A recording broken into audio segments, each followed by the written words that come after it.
Hello good morning सेवा नमस्ते साथीहरू। आज चाहिँ म जाँदैछु काठमाडौँदेखि ओखलढुङ्गा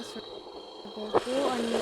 मलाई चाहिँ कोटेश्वरसम्म दादाले पुऱ्याउनु दिनुभएको थियो। त्यहाँदेखि म गाडी म चाहिँ 7 घन्टाको यात्रा पछि चाहिँ झरेपछि सुई सुई सुई हिँड्दै गएँ घरतर्फ। यस्तो घाम लागिरहेको थियो नि गर्मीलाई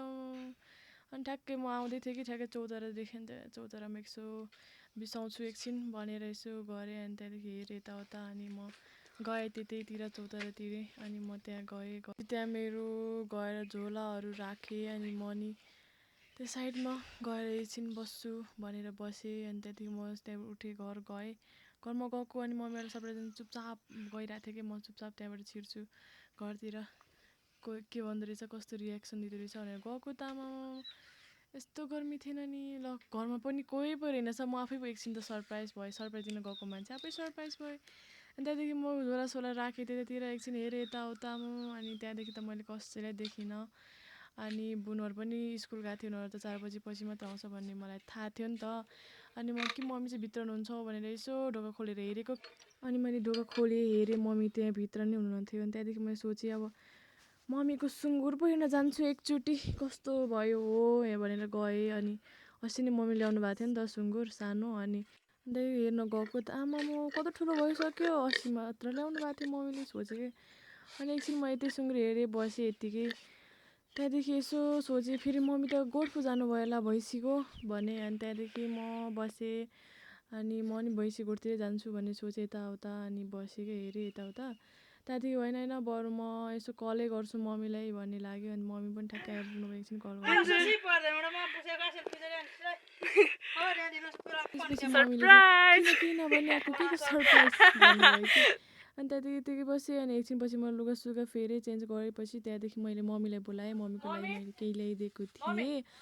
सो कस्तो लाग्यो भनेर हेर्नुलाई बोलाउनु लागिरहेको थियो क्या मैले अनि त्यहाँदेखि एकछिन पछि बोलाएँ पनि गर्मीमा लाउने भनेर टी सर्ट लगाइदिएको थिएँ अनि मम्मीले कस्तो लाग्यो एकचोटि भनेर मैले सोध्नलाई बोलाएको थिएँ अनि त्यहाँदेखि म चाहिँ खुसी भइरहेको थिएँ आमा यस्तो नाचौँ भइरहेको थियो के गरौँ भइरहेको थियो यस्तो धेरै पछि मैले त खुसीले आमामा आँखै देखिनँ भनेको के गरौँ भइरहेको थियो नि खुसीले त अनि म चाहिँ हाँस्दै अनि मम्मीसँग गफ गर्दै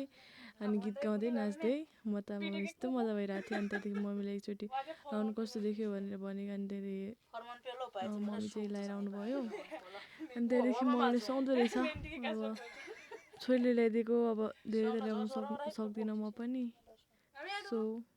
यही भए पनि यसैमा रमाउनु पर्छ सानो कुरादेखि सिक्दै जानुपर्छ अनि मामसँग गफ गऱ्यौँ यताउता है अनि त्यहाँदेखि एकछिन म त खुसीले फेरि तर के गर्नु खुसीले फेरि आँखा देखेकै छैन मैले अब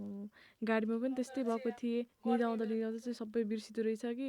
बिर्सेको बित्तिकै ओ माइ गड म त आज घर पो जाँदैछु नि कति बेला घर पुगौँ जस्तो लागिरहेको थियो कि निन्द्रा लागिरहेको थियो गाडीमा भमिट नि गरेर कस्तो ल अनि त्यहाँदेखि ठ्याक्कै मेरो खाना पनि आयो मम्मीले खाना दिनुभयो भैँसीको दुधसँग खाना खाएँ अनि ठ्याक्कै एकछिन पछि आप पनि खाने सोच गरेँ अनि त्यहाँदेखि मैले आप बनाएँ